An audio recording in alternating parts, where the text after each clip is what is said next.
Anda kembali di Newsroom pemirsa, kabar kurang menyenangkan dialami Persib Bandung saat menjalani pemusatan latihan di Thailand. Bus yang membawa rombongan Maung Bandung mengalami kecelakaan saat di Negeri Gajah. Madam, kata-kata hari ini bang. Insiden ini terjadi pada hari terakhir Persib menjalani pemusatan latihan di Thailand. Bus Persib kecelakaan akibat menabrak mobil di depannya yang berhenti atau rem mendadak.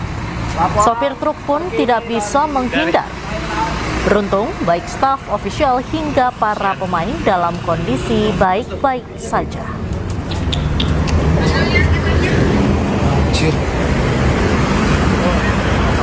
Madam, kata-kata hari ini. Anda kembali di Newsroom pemirsa. Istana buka suara terkait ex-marinir TNI AL Satria Artakumbara yang meminta Presiden Prabowo dan Kementerian Pertahanan untuk kembalikan kewarganegaraannya menjadi WNI.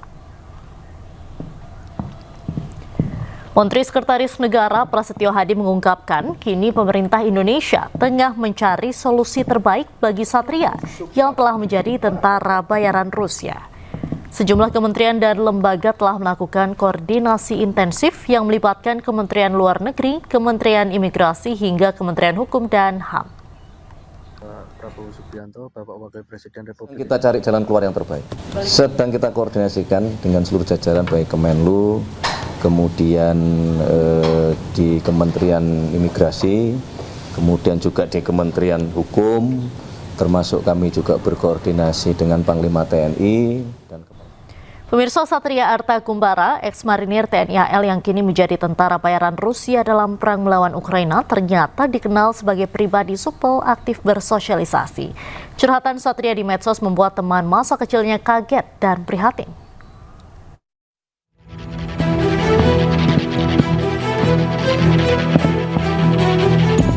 Beredarnya video Satria Artakumbara yang curhat meminta agar bisa dipulangkan ke Indonesia membuat kaget bangun teman kecil Satria Kumbara.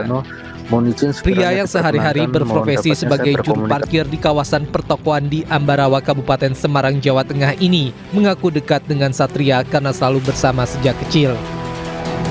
Menurut Bangun, Satria memiliki disiplin yang cukup kuat dan bercita-cita menjadi seorang tentara. Bangun tak mengetahui jika sahabat kecilnya itu kini menjadi tentara bayaran dan ikut terlibat dalam konflik bersenjata antara Rusia dengan Ukraina. Ia hanya berharap Satria bisa pulang ke Indonesia dan berkumpul bersama keluarganya. Katanya sekarang jadi tentara bayaran di Ukraina. Terus Satria kecilnya itu seperti apa? Kalau Satria masa kecilnya enak sih Mbak, mudah bergaul, supel, setia kawan. Gimana ya?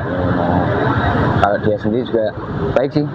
Kalau saya berharap itu semoga dia bisa pulang ke Indonesia.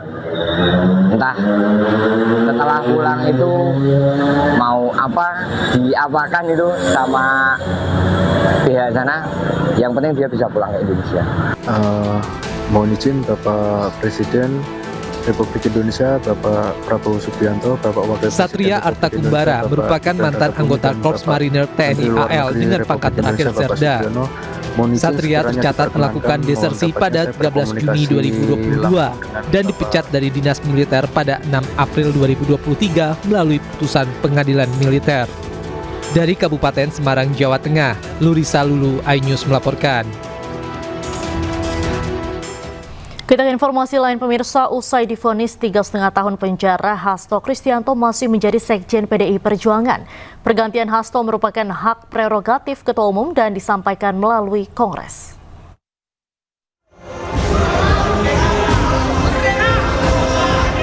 Ketua DPP PDI Perjuangan Jarod Saiful Hidayat menyebut posisi Sekretaris Jenderal masih dijabat Hasto Kristianto meski ia telah divonis hukuman 3,5 tahun penjara terkait kasus suap pengurusan pergantian antar waktu anggota DPR Harun Masiku oleh pengadilan. Menurutnya, posisi Sekjen PDI Perjuangan menjadi hak prerogatif Ketua Umum Megawati Soekarno Putri dan akan diputuskan melalui Kongres yang rencananya digelar tahun ini untuk mengukuhkan Megawati Soekarno Putri sebagai Ketua Umum periode 2025-2030. Namun Jarod tidak merinci kapan Kongres PDI Perjuangan akan dilakukan. Sampai sekarang masih tetap sebagai sekjen, ya, dan masih belum diganti. Makanya nanti menunggu hasil kongres. Kapan hasil kongresnya? Kan gitu kan pertanyaanmu? Ya ditunggu saja.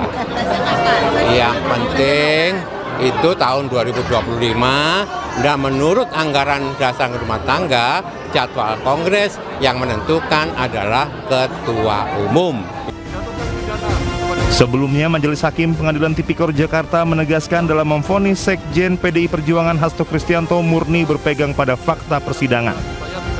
Majelis Hakim membantah ada tekanan politik dalam menangani perkara tersebut. Dari Jakarta, Amrina Rida, Muhammad Firmansyah, Anyus melaporkan. Pemirsa, Ketua DPP PDI Perjuangan Jarod Saiful Hidayat menilai ada politisasi hukum dalam vonis Sekjen PDI Perjuangan Hasto Kristianto. PDIP juga meminta KPK untuk menangkap Harun Masiku, jangan Hasto yang dikorbankan. Putusan hakim ya hanya mengandalkan kepada WA. Tidak ditemukan fakta bahwa itu uang dari Sekjen, dari Mas Hasto, ya.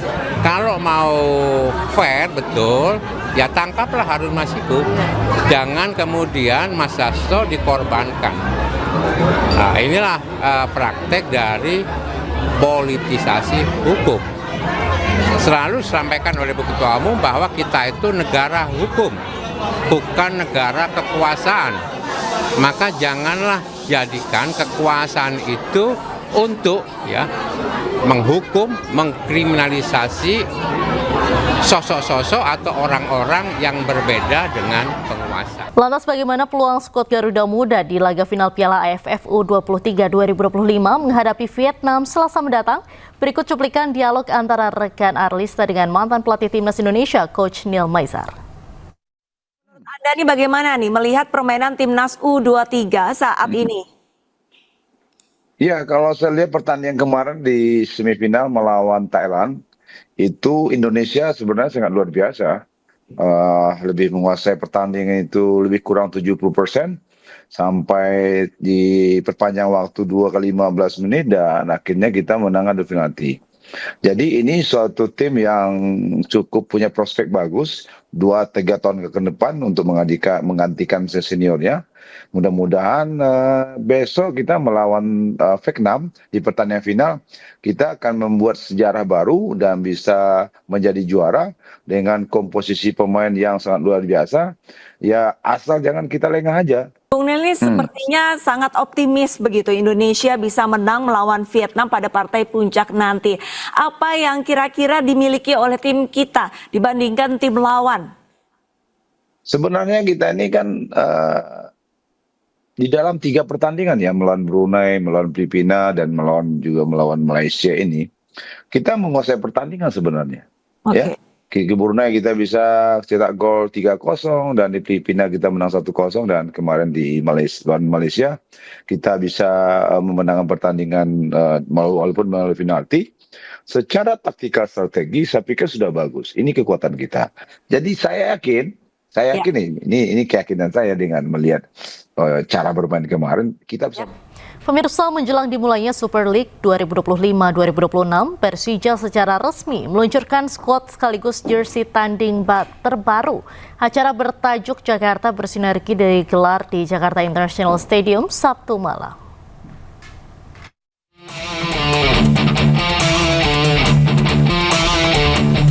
Persija Jakarta menggelar launching resmi tim dan jersey baru musim 2025-2026 di Jakarta International Stadium Sabtu malam.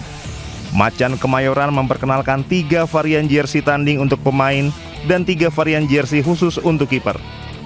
Deretan jersey baru ini ditampilkan dengan cara istimewa, yaitu diterbangkan dengan drone yang memutar di hadapan tribun. Persija Jakarta juga resmi memperkenalkan skuad untuk mengarungi Super League 2025-2026. Macan Kemayoran pada bursa transfer musim ini telah bergerak aktif memasuki pasar pemain dengan mendatangkan total 8 pemain. Pemain-pemain sekaliber Jordi Amat hingga Gustavo Franca diboyong manajemen untuk memperkuat Persija Jakarta pada musim depan. Selain mendatangkan pemain anyar, Persija juga masih akan mempertahankan sejumlah pemain pilar mereka pada musim lalu seperti sang kapten Rizky Ridho hingga Rio Matsumura. Nantinya Persija akan dinahkodai pelatih asal Brasil Mauricio Sousa. Direktur Persija, Muhammad Prapanca, menyampaikan apresiasi kepada seluruh pihak yang terus mendukung Persija. Sementara Gubernur DKI Jakarta Pramono Anung yang hadir langsung dalam acara ini menyatakan komitmennya dalam mendukung Persija secara menyeluruh namun tetap profesional. Teman-teman kembali ke tempat yang sudah disediakan.